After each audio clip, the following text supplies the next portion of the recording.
사도행전 19장. 아폴로가 고린도에 있을 때 바울이 북부 지방을 경유하여 에베소로 와서 어떤 제자들을 만나 그들에게 말하기를 너희가 믿은 후에 성령을 받았느냐 라고 하니 그들이 말하기를 우리는 성령이 있다는 것조차 듣지 못했나이다 라고 하니라. 그가 그들에게 말하기를 그러면 무슨 침례를 받았느냐 라고 하니 그들이 말하기를 요한의 침례니이다 하더라. 그러자 바울이 말하기를 요한은 정령 회개의 침례로 침례를 주면서 백성들에게 자기 뒤에 오실 이 곧 그리스도 예수를 믿어야 한다고 말하였노라 하니 그들이 이 말을 듣고 주 예수의 이름으로 침례를 받더라. 그리하여 바울이 그들에게 안수하니 성령께서 그들 위에 임하시어 그들이 방언들로 말하며 애언하니 그들은 모두 12명쯤 되니라. 바울이 회당으로 들어가서 담대하게 말씀을 전하니 석 달 동안이나 하나님의 나라에 관한 일들을 변론하고 설득시키더라. 그러나 어떤 사람들은 완고하여 믿지 아니하고 무리 앞에서 그 도를 비방하니 그가 그들로부터 떠나서 제자들을 분리시켜 날마다 투란노 학교에서 토론하니라. 이런 일이 2년 동안 계속됨으로써 아시아에 사는 모든 사람이 유대인이나 헬라인이나 할 것 없이 주 예수의 말씀을 듣게 되었더라. 하나님께서는 바울의 손을 통해 비상한 기적들을 행하게 하셔서 그의 몸에서 손수건이나 앞치마를 가져다 병자에게 대기만 해도 질병이 떠나고 또한 악령들도 그들에게서 나가더라. 또 돌아다니며 귀신을 쫓아낸다고 하는 어떤 유대인들이 악령 들린 사람들에게 주 예수의 이름을 불러서 말하기를 우리가 바울이 전파하는 예수로 너희에게 임명하노라고 하였더라. 제사장들의 우두머리인 한 유대인 스케바에게 7 아들이 있었는데 그들도 그렇게 행하더니 그 악령이 대답하여 말하기를 내가 예수도 알고 바울도 알지만 너희는 누구냐라고 하더라. 그리고 그 악령 들린 사람이 그들 위에 뛰어올라 그들을 짓누르니 그들보다 힘이 센지라. 그들이 상처를 입고 벌거벗은 채로 그 집에서 도망치더라. 이 일이 에베소에 살고 있는 모든 유대인과 헬라인에게도 알려지니 두려움이 그들 모두에게 임하여 주 예수의 이름을 드높이더라. 그리고 믿는 사람들이 많이 와서 자백하며 자기들의 행실을 털어놓더라.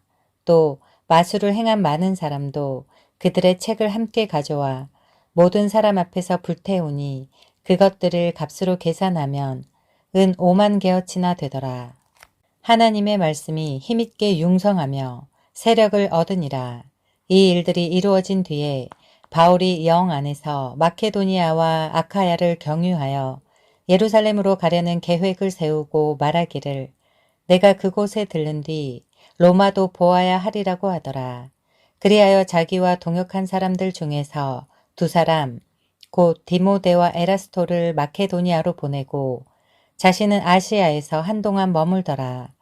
그 무렵 그 도로 인하여 적지 않은 소요가 있었으니 이는 데메트리오라는 어떤 은세 공장이가 다이아나를 위한 은 감시를 만들어서 장인들에게 적지 않은 수익을 얻게 하였는데 그가 같은 업에 종사하는 공원들을 불러 모아놓고 말하기를 여러분도 알거니와 우리가 이 업으로 인하여 재산을 얻었는데 그대들이 보고 들은 바와 같이 이 바울이 에베소뿐만 아니라 아시아 온 지역에서 손으로 만든 것은 신들이 아니라고 많은 사람을 설득하여 돌아서게 하였으므로 우리의 이 업이 수치스럽게 될 위험에 처했을 뿐만 아니라 위대한 여신 다이아나의 신존도 멸시받을 것이며 따라서 온 아시아와 세상이 숭앙하는 그녀의 위엄 또한 소멸될까 하노라고 하였습니다.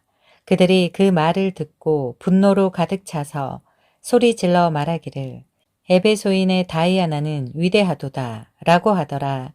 그리하여 온 성읍이 혼란으로 가득 찼으며 사람들이 바울의 일행인 마케도니아 사람 가이오와 아리스타코를 붙잡아 일제히 극장으로 몰려가더라. 그때 바울이 군중 가운데로 들어가고자 하나 제자들이 그를 말리더라. 또 아시아의 관리 중 바울의 친구인 몇 사람이 그에게 전가를 보내어 극장에는 들어가지 말라고 사정하더라. 그런데 어떤 사람들은 이 말을 또 어떤 사람들은 저 말을 외쳐대므로 그 모인 사람들이 혼란을 일으켜 대부분의 사람은 무엇 때문에 모였는지조차 모르더라. 사람들이 알렉산더를 무리 가운데서 끌어내니 유대인들이 그를 앞으로 밀어내더라. 그때 알렉산더가 손짓을 해보이며 군중에게 변명하고자 하나 군중이 그가 유대인인 것을 알고서 모두 다 한 소리로 약 2시간 동안이나 외치기를 에베소인의 다이아나는 위대하도다 라고 하더라. 그때 성읍의 사무장이 무리를 진정시키며 말하기를 에베소 사람들이여 에베소인의 성읍이 위대한 다이아나 여신과 주피터로부터 떨어져 나온 신상의 숭배자란 사실을 모르는 자가 누구리요. 이런 일을 부인할 수 없는 이상 진정하고 아무것도 경솔하게 행하여서는 안 될 것이라. 이 사람들은 교회들의 물건을 훔친 자들도 아니고 너희의 여신을 모독한 자들도 아닌데 너희가 여기로 데려왔으니 그러므로 데메트리오와 그와 함께 있는 장인들이 누군가에 대하여 할 말이 있으면 법정도 개정할 수 있고 총독들도 있으니 그들끼리 고소하게 하라. 만일 다른 문제에 관하여 어떤 질문이 있으면 합법적인 집회에서 해결해야 할 것이라. 이는 우리가 오늘의 소요로 인해 신문을 받을 위험이 있으며 이 집회에 대하여 어떤 이유를 댈 수 있는 변명의 여지도 없기 때문이라고 하더라. 이렇게 말한 뒤 그가 그 집회를 해산시키더라. 사도행전 20장. 소요가 그친 뒤에 바울은 제자들을 불러서 그들에게 작별 인사를 하고 마케도니아로 가기 위해 떠나니라. 여러 지방을 경유하면서 여러 가지 말로 그들을 격려해 주고 그리스에 와서 그곳에서 3달을 지내더라. 배로 시리아로 가려고 할 즈음에 유대인들이 그를 해치려고 모의하므로 마케도니아를 경유해서 돌아가기로 작정하니라. 그와 아시아까지 동행한 사람들은 베레아 사람 소파트로와 데살로니가 사람 아리스타코와 세쿤도며 더베 사람 가이오와 디모데 그리고 아시아 사람 투기고와 트로피몬이라. 이들이 먼저 가서 트로아에서 우리를 기다리니라. 무교절 기간이 지난 뒤에 우리가 빌립보에서 배로 떠나 닷새 만에 트로아에 있는 그들에게로 가서 그곳에서 7일을 머무니라. 그 주의 첫날 제자들이 빵을 떼고자 함께 모였을 때 바울이 그들에게 설교하되 다음날 떠날 준비를 하고 한밤중까지 설교를 계속하더라. 그들이 함께 모인 다락방에는 많은 등불이 켜져 있는데 유두고라고 하는 한 청년이 창가에 앉았다가 깊은 잠에 빠졌더라. 바울이 오래 설교하므로 그가 잠을 이기지 못하여 3층에서 떨어졌는데 일으켜 보니 죽었더라. 그러자 바울이 내려가서 그에게 엎드려서 팔로 그를 안고 말하기를 소란 피우지 말라. 생명이 그에게 있도다. 라고 하더라. 그러므로 그가 다시 올라가 빵을 떼어서 먹은 후에 동이 틀 때까지 오랫동안 대화하고 나서 그곳을 떠나니라. 사람들이 살아난 그 젊은이를 데려오니 적지 않은 위로를 받더라.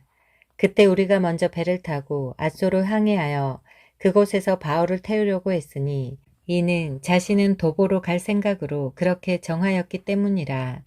그가 우리를 아소에서 만나니 우리가 그를 배에 태워 미툴레네로 갔다가 그곳에서 배로 떠나 그 다음날 키오 맞은편에 이르렀고 그 다음날에는 사모에 들렀고 트로글리움에서 머물렀으며 그 다음날 밀레토에 도착하였더라.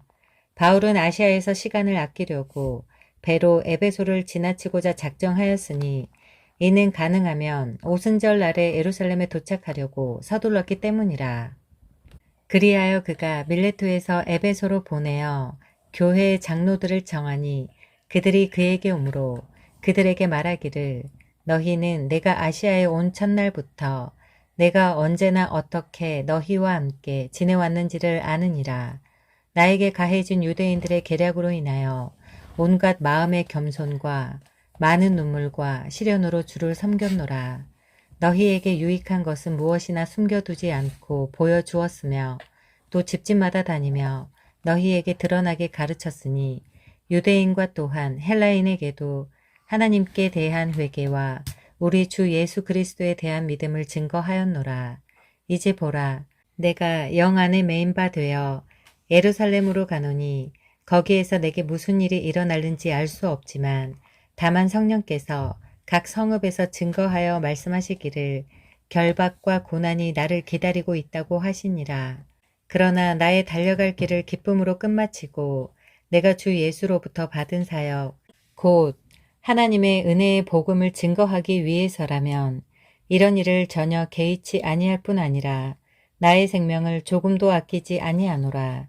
이제 보라, 내가 너희 가운데 왕래하며 하나님의 나라를 선포하였으나 너희 모두가 더 이상 나의 얼굴을 보지 못하게 될 줄을 내가 아노라.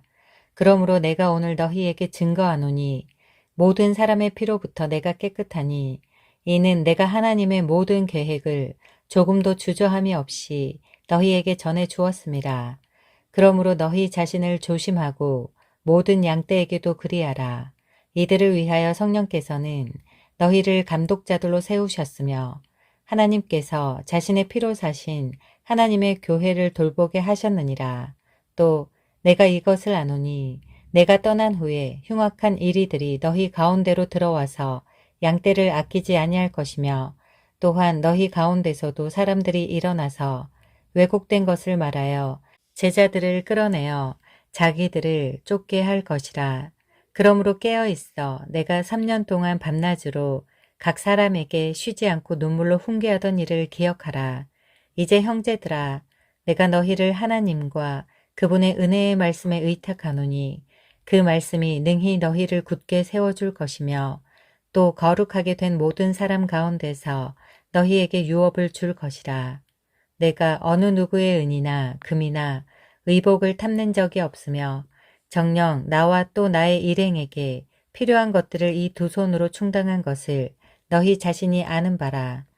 내가 너희에게 모든 것을 보여준 대로 수고함으로써 약한 자들을 도와주고 주는 것이 받는 것보다 복이 있다는 주 예수께서 하신 말씀을 기억해야 하리라고 하더라. 바울이 이런 말을 한 뒤에 그들 모두와 함께 무릎을 꿇고 기도하니 모두가 몹시 울며 바울의 목을 안고 그에게 입맞추더라. 그가 한 말 중에 가장 마음 아픈 것은 그의 얼굴을 다시는 보지 못하리라는 것이더라. 그들이 그를 배에까지 전송하더라.